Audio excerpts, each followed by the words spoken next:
Price lord. ಯೇಸು ಕ್ರಿಸ್ತನ ಹೆಸರಿನಲ್ಲಿ ಜಯದ ವಾಕ್ಯ ಈ ಕಾರ್ಯಕ್ರಮಕ್ಕೆ ನಿಮ್ಮನ್ನು ನಾನು ಸ್ವಾಗತಿಸ್ತಾ ಇದ್ದೇನೆ. ಬನ್ನಿ, ಇವತ್ತಿನ ದಿನವು ಕರ್ತನಿಂದ ನೇಮಿಸಲ್ಪಟ್ಟಿದೆ. ಇದನ್ನು ನಾವು ಆನಂದ ಪಡೋಣ, ಸಂತೋಷ ಪಡೋಣ. ಸಂತೋಷ ಆನಂದದೊಡನೆ ತಂದೆಯಾದ ದೇವರನ್ನು ಆರಾಧಿಸುವ, ಘನಪಡಿಸುವ, ಮಹಿಮೆ ಪಡಿಸುವ, ಮತ್ತು ನಾವು ದೇವರ ವಾಕ್ಯವನ್ನು ಧ್ಯಾನ ಮಾಡುವ.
ದೇವರ ನಾಮಕ್ಕೆ ಸ್ತೋತ್ರವಾಗಲಿ. ಇವತ್ತು ನಾವು ಧ್ಯಾನಕ್ಕೆ ತೆಗೆದುಕೊಂಡಂತಹ ದೇವರ ವಾಕ್ಯದ ಭಾಗ ಯೋಬನ ಗ್ರಂಥ 42ನೇ ಅಧ್ಯಾಯ 2ನೇ ವಚನ. ಜೋಬ್ ಚಾಪ್ಟರ್ 42 ವರ್ಸ್ 2. ನಾವು ಓದುವ: ನೀನು ಸಕಲ ಕಾರ್ಯಗಳನ್ನು ನಡೆಸಬಲ್ಲಿಯಂತಲೂ ಯಾವ ಸಂಕಲ್ಪವು ನಿನಗೆ ಅಸಾಧ್ಯವಲ್ಲವೆಂತಲೂ ತಿಳಿದುಕೊಂಡೇ ಇದ್ದೇನೆ. Praise God. ಇಲ್ಲಿ ಯೋಬನು ಹೇಳ್ತಾನೆ, ನೀನು ಸಕಲ ಕಾರ್ಯಗಳನ್ನು ನಡೆಸಬಲ್ಲೆ ಅಂತಲೂ ಯಾವ ಸಂಕಲ್ಪವು ನಿನಗೆ ಅಸಾಧ್ಯವಿಲ್ಲವೆಂತಲೂ ತಿಳಿದುಕೊಂಡಿದ್ದೇನೆ. Nothing is impossible with you. ಇಲ್ಲಿ ನಾವು ನೋಡ್ತೇವೆ, ಈ ಯೋಬನ ಗ್ರಂಥ 42ನೇ ಅಧ್ಯಾಯ 2ನೇ ವಚನ.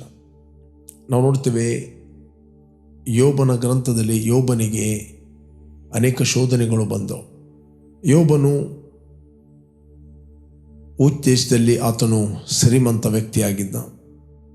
ಅನೇಕ ಕುರಿಗಳು, ಒಂಟೆಗಳು, ಕತ್ತೆಗಳು, ಎತ್ತುಗಳು, ಅನೇಕ ದಾಸದಾಸಿಯರು ಅವನಿಗಿದ್ದನು. ಅವನ ಮೂಡಣ ದೇಶದಲ್ಲಿ ಆತನು he was A rich man. ನಾವು ನೋಡ್ತೇವೆ, ಆತನಿಗೆ 7 ಮಂದಿ ಗಂಡು ಮಕ್ಕಳು, 3 ಮಂದಿ ಹೆಣ್ಣು ಮಕ್ಕಳಿದ್ದರು. 7 ಮಂದಿಯ ಮನೆಯಲ್ಲಿ 7 ದಿನ ಔತಣವಾಗ್ತಿತ್ತು. ಎಲ್ಲ ಸಹೋದರರು ಆ 7 ದಿನ ಒಬ್ಬೊಬ್ಬನ ಮನೆಯಲ್ಲಿ ಒಂದೊಂದು ದಿನ ಔತಣ ನಡೀತಾ ಇದ್ದು, ಮತ್ತು ಅವರ ಸಹೋದರಿಯರನ್ನು ಔತಣಕ್ಕೆ ಅವರು ಕರೀತಿದ್ದರು. ನಾವು ನೋಡ್ತೇವೆ. ಓಕೆ, ಯೋಬನಿಗೆ ಒಂದು ಚಿಂತೆ ಬಂತು, ನನ್ನ ಮಕ್ಕಳು ದೇವರನ್ನು ದೂಷಿಸಿ ಶಪಿಸುವರಂತ. ಅದಕ್ಕೋಸ್ಕರ ಅವರ ಸಂಖ್ಯೆಗೆ ತಕ್ಕ ಹಾಗೆ ಪ್ರತಿದಿನ ಮುಂಜಾನೆ ಅವನು ಯಜ್ಞವನ್ನು ಸಮರ್ಪಿಸ್ತಾ ಇದ್ದ. ಓಕೆ, ನಾವು ನೋಡ್ತೇವೆ ಇದನ್ನು ಓದಬೇಕಾದ್ರೆ ನಾವು ಯೋಬನ ಗ್ರಂಥ 1ನೇ ಅಧ್ಯಾಯದಲ್ಲಿ 4ನೇ ವಚನ. ಅವನ ಕುಮಾರರು ಒಂದೊಂದು ದಿನ ಒಬ್ಬೊಬ್ಬನ ಮನೆಯಲ್ಲಿ ಔತಣವನ್ನು ನಡೆಸ್ತಾ ಆ ಭೋಜನಕ್ಕೆ ತಮ್ಮ 3 ಅಕ್ಕ ತಂಗಿಯರನ್ನು ಕರೆ ಕಳಿಸುತ್ತಿದ್ದರು. ಔತಣ ಸರದಿ ತೀರಿದ ನಂತರ ಯೋಬನು ತನ್ನ ಮಕ್ಕಳು ಒಂದು ವೇಳೆ ಹೃದಯದಲ್ಲಿ ದೇವರನ್ನು ದೂಷಿಸಿ ಪಾಪ ಮಾಡಿರಬಹುದು ಎಂದು ಅವರನ್ನು ಕರೆಸಿ ಶುದ್ಧಪಡಿಸಿ ಬೆಳಿಗ್ಗೆ ಎದ್ದು ಅವರ ಸಂಖ್ಯೆಗೆ ತಕ್ಕಂತೆ ಹೋಮಗಳನ್ನು ಅರ್ಪಿಸುತ್ತಿದ್ದನು.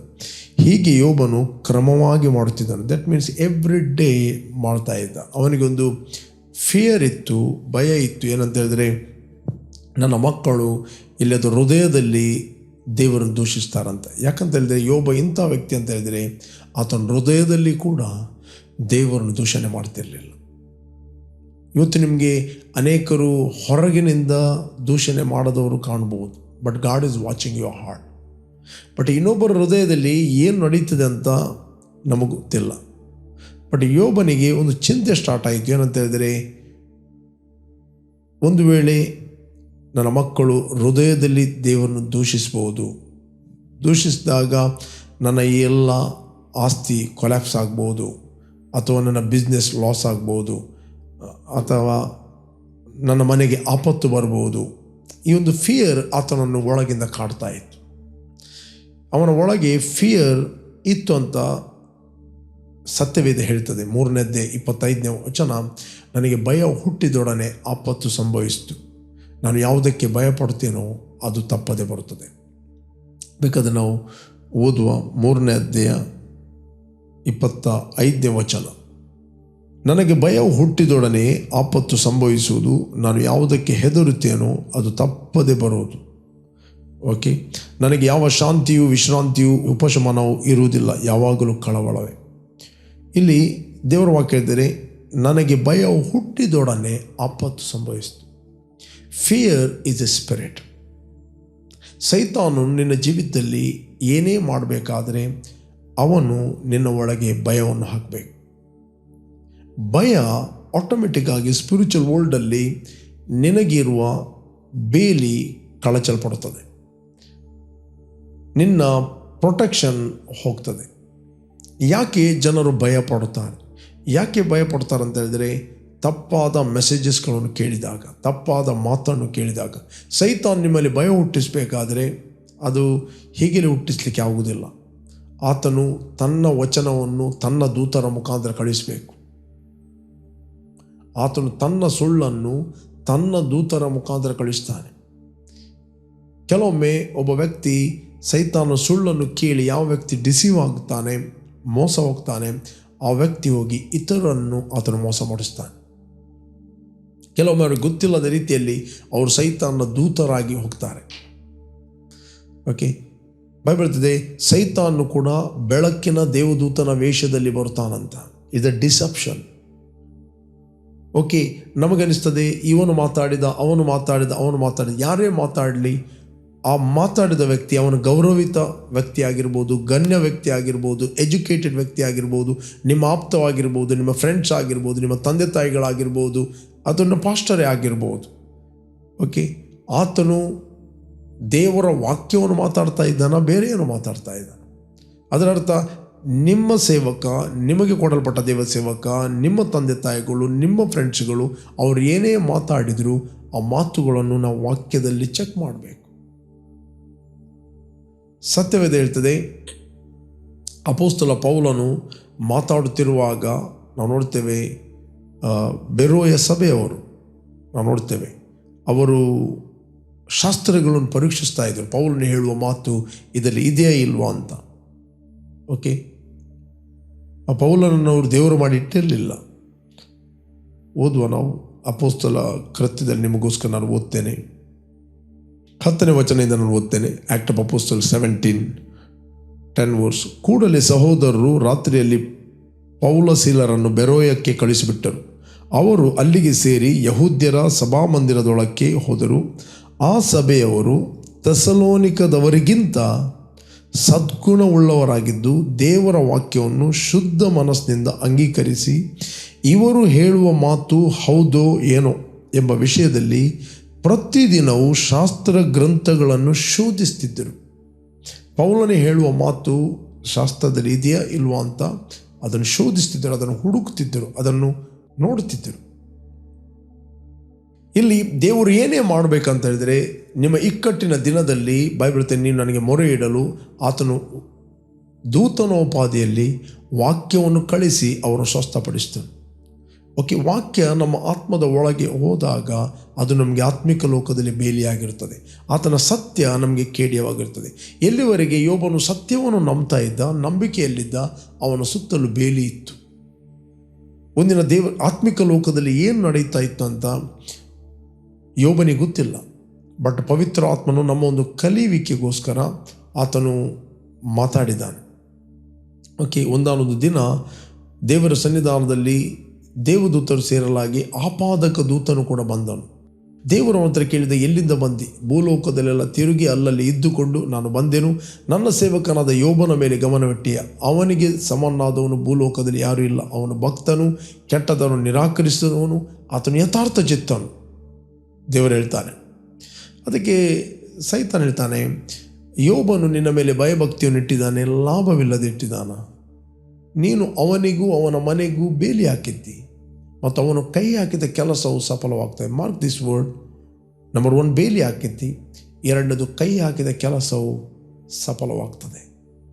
ಕೀರ್ತನೆಯಲ್ಲಿ ಹೇಳ್ತದೆ, ಅವನು ಕೈ ಹಾಕಿದ ಕೆಲಸವು ಅವನಿಗೆ ಸಫಲವಾಗುವುದು. ಯಾಕೆ ಸಫಲವಾಗುವುದು? ದುಷ್ಟರ ಆಲೋಚನೆ ನಡೆಯದೆ, ಪಾಪಾತ್ಮನ ಮಾರ್ಗದಲ್ಲಿ ನಿಂತುಕೊಳ್ಳದೆ, ಧರ್ಮ ನಿಂದಕನ್ನು ಕೂತುಕೊಳ್ಳದೆ, ಸೈತಾನ್ ತನ್ನ ಸುಳ್ಳನ್ನು ಈ 3 ವ್ಯಕ್ತಿಯ ಮೂಲಕ ತಂದು ಬರುತ್ತಾನೆ. ದುಷ್ಟ ಅಂತ ಹೇಳಿದರೆ ದೇವರ ವಾಕ್ಯವನ್ನು ಅಲಕ್ಷ್ಯ ಮಾಡುವ. ಓಕೆ, ಧರ್ಮ ನಿಂದಕ ಅಂತ ಹೇಳಿದರೆ ನಿನ್ನ ವಾಕ್ಯ, ನಿನ್ನ ಫೇತ್ ಮಾತಾಡುವಾಗ ಕ್ರಿಟಿಸೈಸ್ ಮಾಡುವ. ಪಾಪಾತ್ಮ ಅಂತ ಹೇಳಿದರೆ ದೇವರ ವಾಕ್ಯ ಗೊತ್ತಿದ್ದರೂ ಕೂಡ ಅದನ್ನು ಅವರಿಗೆ ಅನುಸರಿಸಲಿಕ್ಕೆ ಬೇಡ. Okay, may be they are your friends, may be they your parents, may be ನಿನ್ನ ಆಪ್ತರು, ಮೇ ಬಿ ಅವರು ಗಣ್ಯ ವ್ಯಕ್ತಿಗಳು, ಅವ್ರು ಯಾರೇ ಆಗಿರ್ಬೋದು. ದೇವರಿಗಿಂತ ದೊಡ್ಡವನು ಯಾರೂ ಇಲ್ಲ. ಓಕೆ, ದೇವರಿಗಿಂತ ದೊಡ್ಡವನು ಯಾರೂ ಇಲ್ಲ. ಇವರ ಆಲೋಚನೆ ನಡೆಯದೆ ದೇವರ ವಾಕ್ಯವನ್ನೇ ಒಪ್ಪಿಕೊಂಡು ಧರ್ಮಶಾಸ್ತ್ರದ ಆನಂದ ಪಡುವರಾಗಿ ಹಗಲು ಇರುಳು ಧ್ಯಾನ ಮಾಡುವನು ಎಷ್ಟೋ ಧನ್ಯ. ನೀರಿನ ಕಾಲುವೆಗಳ ಬಳಿಯಲ್ಲಿ ಬೆಳೆದ ಮರ ತಕ್ಕ ಕಾಲದಲ್ಲಿ ಫಲ ಕೊಡ್ತಾನೆ. ಅದರಂತೆ ಅವನು ಕೈ ಹಾಕಿದ ಕೆಲಸ ಸಫಲವಾಗ್ತದೆ.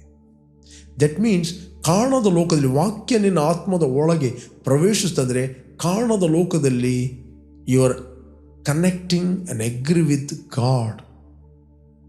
ಆತನ ವಾಕ್ಯ ನಿನಗೆ ಬೇಲಿಯಾಗಿ ನಿಲ್ಲುತ್ತದೆ. ಇಲ್ಲಿ ಸೈತಾನ ಹೇಳ್ತಾ ಇದ್ದಾನೆ, ಅವನಿಗೆ ಬೇಲಿ ಹಾಕಿದಿ, ಅವನು ಕೈ ಹಾಕಿದ ಕೆಲಸವನ್ನು ನೀನು ಸಫಲಪಡಿಸಿದೆ. ಯಾಕೆ ಕೈ ಹಾಕಿದ ಕೆಲಸವನ್ನು ದೇವರು ಸಫಲಪಡಿಸ್ತಾನೆ? ಯಾಕಂತ ಹೇಳಿದರೆ ಡೇವಿಡ್ ಹೇಳ್ತಾನೆ, ವಾಕ್ಯವನ್ನು ಮೆಡಿಟೇಟ್ ಮಾಡಿದಾಗ, ವಾಕ್ಯವನ್ನು ಬಿಟ್ಟಾಗ, ನೀವು ಬೇರೆ ಏನಾದರೂ ಸಂಗತಿ ಕೇಳಿದಾಗ, ನಕಾರಾತ್ಮಕ ಸಂಗತಿಗಳು, ಅಲ್ಲಿ ಫಿಯರ್ ಬರ್ತದೆ. ಭಯ ಬರುವಾಗ ನೀವು ಸೈತಾನಿಗೆ ಡೋರ್ ಓಪನ್ ಮಾಡ್ತೀರಿ. ಸೈತಾನಿಗೆ ಡೋರನ್ನು ಓಪನ್ ಮಾಡ್ತೀರಿ. ಸಿಂಪಲ್. ಈಗ ಬಾರ್ನ್ ಅಗೇನ್ ಆದವರು ನಾವು ಯಾರಾಗಿದ್ದೇವೆ? ಕ್ರಿಸ್ತನೊಂದಿಗೆ ಬಾಧ್ಯರು. ಮಕ್ಕಳಾಗಿದ್ದ ನೀವು ಬಾಧ್ಯರು, ದೇವರಿಗೆ ಬಾಧ್ಯರು, ಕ್ರಿಸ್ತನೊಂದಿಗೆ ಬಾಧ್ಯರು. We are one with him. ನಾವು ಆಶೀರ್ವಾದಕ್ಕೆ ಬಾಧ್ಯರು, ಶಾಪಕ್ಕೆ ಬಾಧ್ಯರಲ್ಲ. ನಾವು ದೇವರಿಂದ ಹುಟ್ಟಿದವರು. ದೇವರ ಲೈಫ್, ದೇವರ DNA ನಮ್ಮಲ್ಲಿ ಇದೆ, ಅದಕ್ಕೆ ಸಂಬಂಧಪಟ್ಟವರು. ಸ್ಟಿಲ್ ಯಾಕೆ ಜನರೇಷನ್ ಕರ್ಸ್ಗಳು ಆಪರೇಟ್ ಆಗ್ತಾ ಇವೆ? Because they are believing. ಯಾರೋ ಬಂದು ಹೇಳ್ತಾರೆ, ನಿನಗೆ ಜನರೇಷನ್ ಕರ್ಸ್ ಇದೆ, ರಕ್ತ ಸಂಬಂಧವಾದ ಶಾಪಗಳು ಇನ್ನಿದೆ, ನಿನಗೆ ಅದನ್ನು ನಾವು ಮುರಿಯುತ್ತೇವೆ ಅಂತ ಹೇಳಿದೆ. ಶಾಪಗಳನ್ನು ಮುರಿಯುವುದು ಬೇರೆ ಯಾರಲ್ಲ, ದೇವರ ವಾಕ್ಯದ ಸತ್ಯ. ಸತ್ಯ ಒಳಗೆ ಬರುವಾಗ ಸುಳ್ಳುಗಳು ಕಳಚಲ್ಪಡುತ್ತವೆ. ಓಕೆ, ನೀನು ಆ ಶಾಪಕ್ಕೆ ಕಟಪ್ ಆಗಿದ್ದಿ. ಯಾವಾಗ ನೀವು ನಂಬುತ್ತಿ, ನಿನ್ನಲ್ಲಿ ಭಯ ಬರುತ್ತದೆ, ಡೌಟ್ ಬರ್ತದೆ, ನೀವು ಡೋರ್ ಓಪನ್ ಮಾಡುತ್ತಿ, ಪುನಃ ಅವರು ಪ್ರೇಯರ್ ಮಾಡುವಾಗ ಮ್ಯಾನಿಫೆಸ್ಟೇಷನ್ ಕಾಣ್ತದೆ. ವಾಮಿಟಿಂಗ್ ಮಾಡುವಂಥದ್ದು, ಡೆಲಿವರ್ ಆದಾಗೆ ಮಾಡುವಂಥದ್ದು. ಯಾಕೆ ಮಾಡ್ತದೆ?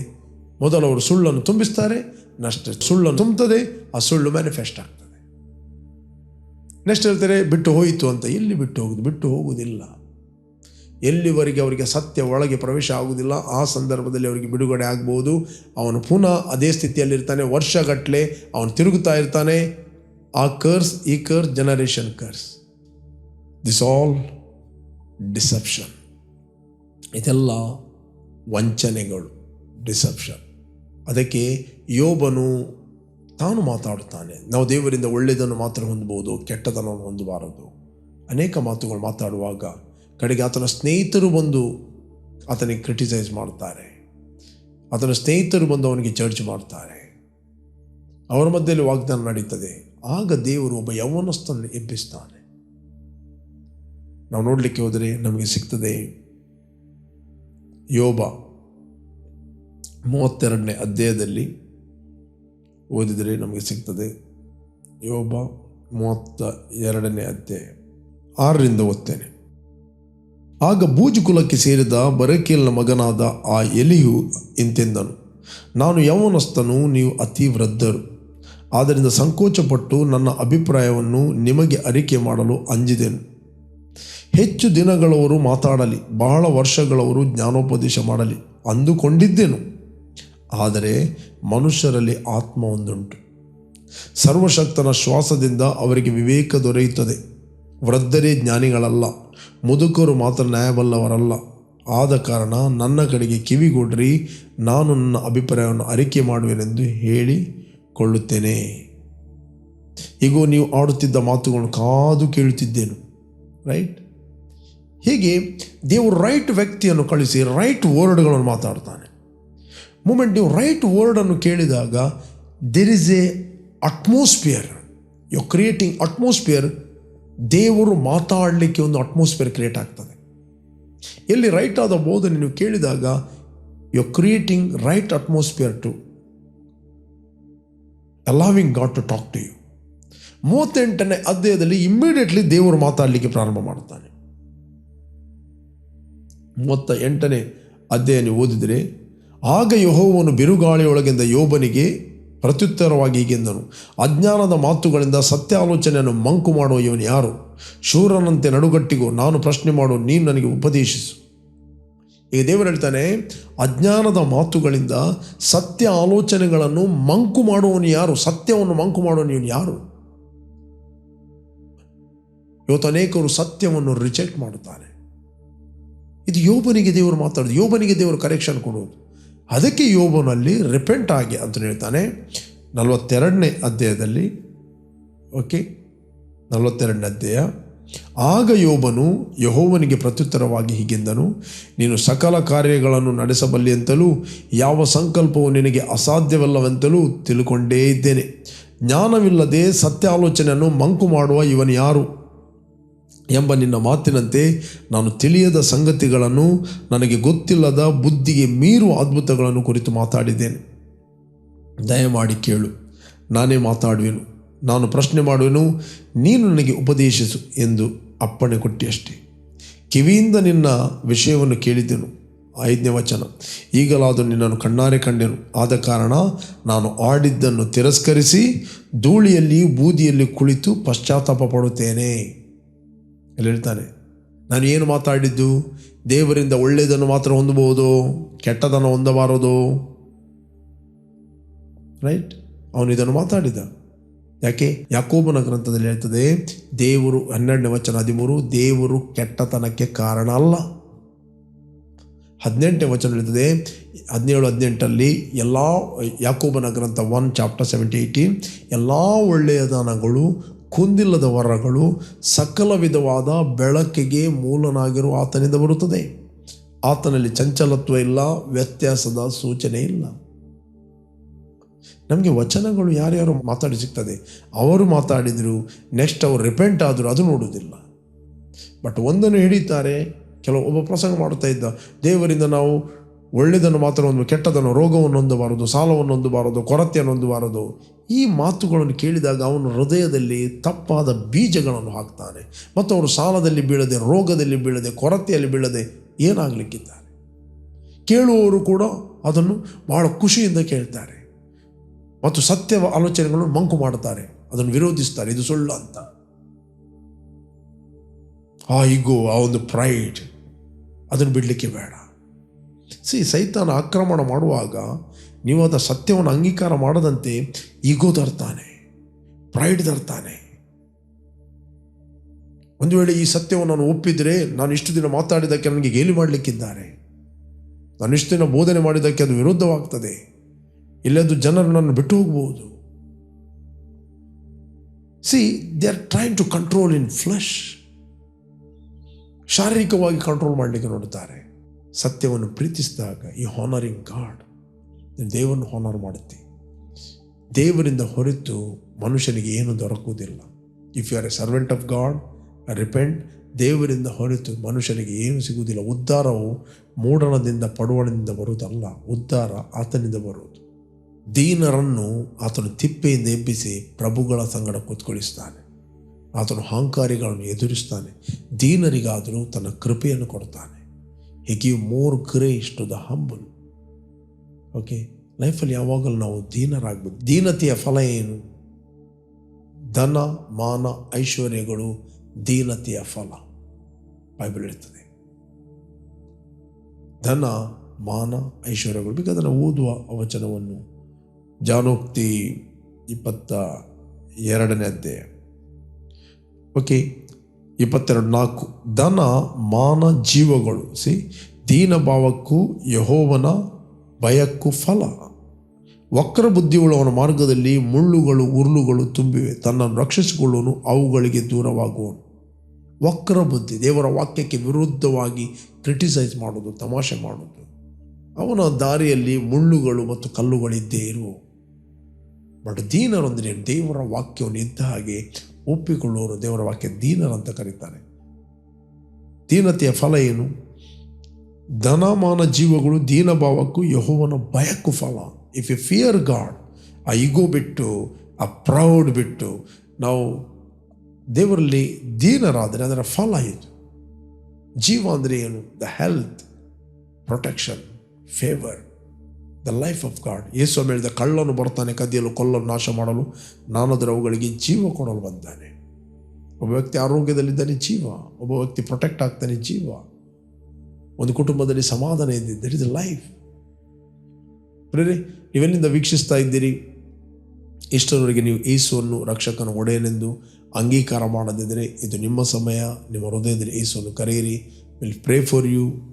ಓಕೆ, ನಿಮಗೋಸ್ಕರ ನಾನು ಪ್ರಾರ್ಥನೆ ಮಾಡ್ತೇನೆ. ಭೂಮಿ ಆಕಾಶಗಳನ್ನು ಉಂಟು ಮಾಡಿದ ಸರ್ವಶಕ್ತನಾದ ತಂದೆ, ನಿನ್ನಲ್ಲಿ ಅಸಾಧ್ಯ ಎಂಬುದು ಯಾವುದಿಲ್ಲ. ನೀನು ಸಕಲವನ್ನು ಬಲ್ಲಾತನಾಗಿದ್ದಿ. ನಿನಗೆ ಯಾವ ಕಾರ್ಯವು, ಯಾವ ಸಂಕಲ್ಪವು ನಿನ್ನಿಂದ ಅಸಾಧ್ಯವಲ್ಲ ಅಂತ ನಿನ್ನ ವಾಕ್ಯದ ಮೂಲಕ ಮಾತಾಡಿದಿ. ನಿನ್ನ ಸತ್ಯ ಪ್ರತಿಯೊಬ್ಬರ ಒಳಗೆ ಅದು ಉರಿಯಲಿ, ಪ್ರಕಟವಾಗಲಿ. ಪ್ರಕಟನ ಜ್ಞಾನದಿಂದ ಇವರು ಪ್ರಕಾಶಿಸಲಿ ಎಂದು ಪ್ರಾರ್ಥಿಸ್ತಾ ಇದ್ದೇನೆ. I bless each and every one of god in Jesus name. Amen. Okay, ಯಾರು ನೀವು ಬರ್ತ್ಡೇ ಮತ್ತು ವೆಡ್ಡಿಂಗ್ ಆ್ಯನಿವರ್ಸರಿ ಸೆಲೆಬ್ರೇಟ್ ಮಾಡ್ತಾ ಇದ್ದೀರಿ, ನಿಮಗೋಸ್ಕರ ಪ್ರಾರ್ಥನೆ ಮಾಡ್ತೇವೆ. Blessed happy birthday and blessed happy wedding anniversary. ತಂದೆ, ಯಾರು ಬರ್ತ್ಡೇ ಮತ್ತು ವೆಡ್ಡಿಂಗ್ ಆ್ಯನಿವರ್ಸರಿ ಸೆಲೆಬ್ರೇಟ್ ಮಾಡ್ತಾ ಇದ್ದಾರೆ, ಇವರು ಫ್ರೂಟ್ಫುಲ್ ಆಗಲಿ, ಬ್ಲೆಸ್ ಆಗಲಿ. ಕೆಡುಕನೆಲ್ಲ ಕೈಗಳಿಂದ ಇವರನ್ನು ತಪ್ಪಿಸಿ ಕಾಪಾಡು. ಇವರ ಸ್ತರವು ಬದಲಾಗಲಿ, ಆಂತರ್ಯದಲ್ಲಿ ಇವರು ಪ್ರಜ್ವಲಿಸಲಿ, ಉರಿಯಲಿ ಎಂದು ಪ್ರಾರ್ಥಿಸ್ತೇನೆ. ಇವರ ದಾಂಪತ್ಯ ಜೀವಿತವು ಅನೇಕರಿಗೆ ಮಾದರಿಯಾಗಲಿ. In Jesus name, amen, amen. ಜಯದ ವಾಕ್ಯ ಈ ಕಾರ್ಯಕ್ರಮವನ್ನು ಪ್ರತಿದಿನ ಬೆಳಿಗ್ಗೆ ಬಿಗ್ ಜೆ ಟಿವಿಯಲ್ಲಿ 7 ಗಂಟೆಯಿಂದ 7:30ಕ್ಕೆ ವೀಕ್ಷಿಸಿರಿ. 7:30ರಿಂದ 8 ಗಂಟೆ ಇದೇ ಕಾರ್ಯಕ್ರಮವನ್ನು ರಿಪೀಟ್ ಆಗಿ ನಮ್ಮ ಯೂಟ್ಯೂಬ್ ಚಾನಲ್ ವೀಕ್ಷಿಸ್ಬೋದು. ನಮ್ಮ YouTube channel word of victory church Udupi. ಸಂಜೆ 7:15ರಿಂದ 8 ಗಂಟೆ ಲೈವ್ ಆಗಿ ನಾನು ಮಾತಾಡ್ತಾ ಇದ್ದೇನೆ ಫೇಸ್ಬುಕ್ ಮತ್ತು ಯೂಟ್ಯೂಬಲ್ಲಿ. ಬನ್ನಿ, ನನ್ನೊಟ್ಟಿಗೆ ಜಾಯ್ನ್ ಆಗಿರಿ. ಒಟ್ಟಾಗಿ ನಾವು ವಾಕ್ಯ ಧ್ಯಾನ ಮಾಡುವ, ಆರಾಧನೆ ಮಾಡುವ. You are all bless. Jesus loves you. Amen.